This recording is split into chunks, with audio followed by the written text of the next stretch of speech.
अच्छे दोस्त हैं। रोहित मानव से बहुत दूर शहर में रहता है, तो रोहित आज मानव से मिलने आया है। उसे उसकी बहुत याद आ रही थी, तो उन दोनों ने बहुत अच्छा टाइम स्पेंड किया। पूरे दिन वो घूमते रहे, पब गए, ऐसे ही पूरा दिन कैसे निकल गया उन दोनों को पता नहीं चला। घूमते घूमते रात हो गई। रोहित ने सोचा रात हो गई तो क्या हुआ, चले जाएंगे, बाइक है ना अपने पास। रोहित ने मानव को अलविदा कहकर निकल गया। वो एक चौराहे पर जा पहुंचा। रात तो बहुत थी, सुनसान सड़क थी। उसे डर भी बहुत लग रहा था, पर उसे जाना तो था ही, नेक्स्ट डे ऑफिस जो जाना था। उसको एक बात याद आई जो उसको एक गांव वाले ने बोली थी। मानव को अलविदा कहकर रोहित चल पड़ा, पर वो जब जा रहा था तो उसे याद आया कि इस रास्ते पे 2 चौराहे हैं। मानव के पापा ने उसे बताया था किसी भी हालत में लेफ्ट टर्न मत लेना, तुम्हें दूर होगा पर राइट टर्न से ही जाना। वो रोड बहुत ही सुनसान है और सब कहते हैं गांव में कि वो जगह शापित है, वहाँ से कोई नहीं जाता। आज तक जहाँ से गया है वो कभी वापस नहीं आया, या आने के बाद वो सही नहीं है। रोहित तो ठहरा नए ख्यालों वाला लड़का। उसने सोचा चलो देखते हैं क्या है। जैसे ही थोड़ा आगे बढ़ा तो उसे लगा रोड के किनारे पे कुछ वाइट वाइट सा शैडो दिख रहा है। उसे समझ नहीं आया कि उसे सच में कोई खड़ा है या उसे वैसे लग रहा है। जैसे जैसे वो बाइक से आगे जाता गया, वो शैडो एक लड़की में बदलता गया। उसने देखा कि चौराहे पे साइड में एक लड़की खड़ी है। वो जैसे ही देख रहा था, वो लड़की उसके नजदीक आ रही थी। वो कुछ समझ पाता इससे पहले कि वो शैडो सीधे उसके चेहरे के सामने आ गई।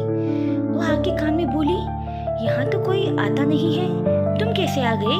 दरअसल बात ये थी कि करीबन 6 साल पहले बारातियों की एक बस इसी रोड से रात को जा रही थी। पता नहीं क्या हुआ, बस में जो ड्राइवर था उसकी आंख लग गई और बस की बहुत बुरी तरह से एक्सीडेंट हो गई थी। उस एक्सीडेंट में सभी लोग मारे गए थे। हालत ये थी कि किसी किसी की तो लाश भी पहचान नहीं हो गई थी। और उसमें जो नई नवेली दुल्हन बैठी हुई थी, जिसका नाम था अरुणिता, वो भी मर गई थी। सब कहते थे अरुणिता वहीं दूसरे दिन से ही दिख रही थी सारे गांव वालों को। क्योंकि वो नई नवेली दुल्हन थी तो खतरनाक आत्मा में बदल गई थी। उस रोड से जो भी जाता उसे वो दिखती। उसके साथ पता नहीं क्या होता, पर सब कह रहे थे अरुणिता की आत्मा वहीं भटकती है और उस रोड से आने जाने वालों को परेशान करती है। पता नहीं और क्या क्या करती होगी, या मार भी दे। ये सब सोचते ही रोहित का दिमाग फट गया था। उसे समझ नहीं आया कि अब मैं करूँ तो क्या करूँ, वापस जाऊँ या आगे जाऊँ। ये तो अरुणिता की आत्मा है। वो बाइक छोड़कर ऐसे भागा जितनी फास्ट वो जिंदगी में कभी नहीं भागा होगा। वो बाइक को भी वहीं छोड़कर इतना जोर भागा, पर उसे लग रहा था कि उसके पीछे कोई आ रहा है, जैसे हवा में कोई है। कोई काला सा साया था जो हवा में तैर रहा था। वो जितनी जोर से भाग रहा था, वो भी उतनी ही जोर से उसके पीछे पड़ा हुआ था। रोहित ने सोचा अब भाग ले बेटा, इस बार बच गया तो जिंदगी में कुछ भी कर लूंगा, अब तो भाग ले। उसने ना आओ देखा ना ताव, बस भागता रहा। ऐसे भागा उसको पता भी नहीं चला कि वो कितनी जल्दी में भाग के आया है, क्योंकि उसको सामने गांव का चौराहा दिखने लगा था। वहाँ पे लाइट्स थी, गाड़ियाँ थी। उसे उतना ही पता चल गया कि मैं गांव पहुँच गया हूँ। बस रोहित गांव भी पहुँच गया था। गांव तो रोहित पहुँच गया।